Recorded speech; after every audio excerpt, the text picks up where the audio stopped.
Welcome. In front of me I have the Google Pixel Buds Pro 2 and I'll go over unboxing along with a quick look at the buds themselves.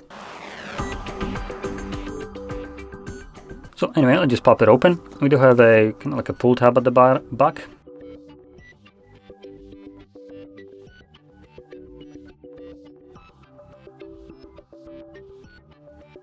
Yeah, so they're actually smaller than I expected. I think the previous ones had the stem here a little bit chunkier from what I remember. So these are relatively small.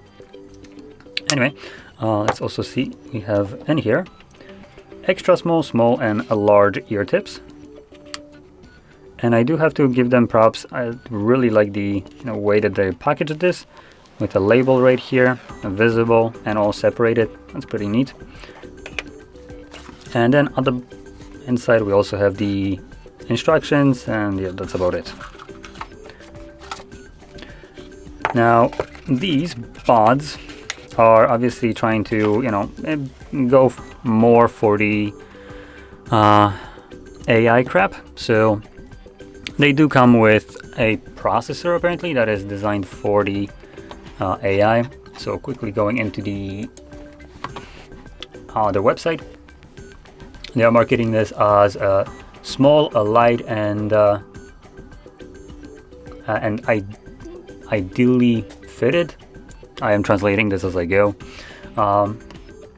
It does have a noise reduction, or ANC here. It also has the Google Tensor A1. I assume this is a processor, which supposedly provides a, how they describe it, premium class sound. Now additionally it comes with a Gemini features, so obviously the AI crap here, you get that right here. So if you are into this, obviously you can utilize it here.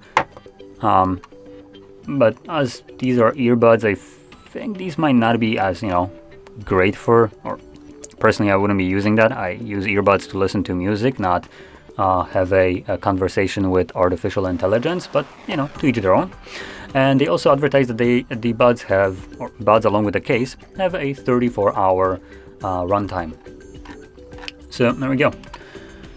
Now, obviously this is just an improvement over the previous buds, and I do have to point out one thing.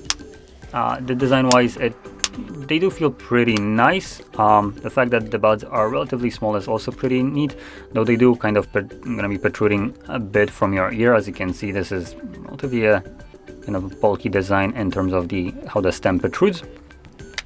And I'm pointing that out because these are at a premium price tag, coming at over $250. I don't know exactly how much that is going to convert to. Let me try to get rid of the PL. Maybe it will give me a US based price.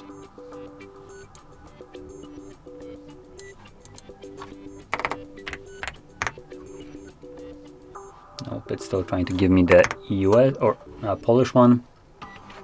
But yeah, they're at least in Polish currency, they're coming at 11.49.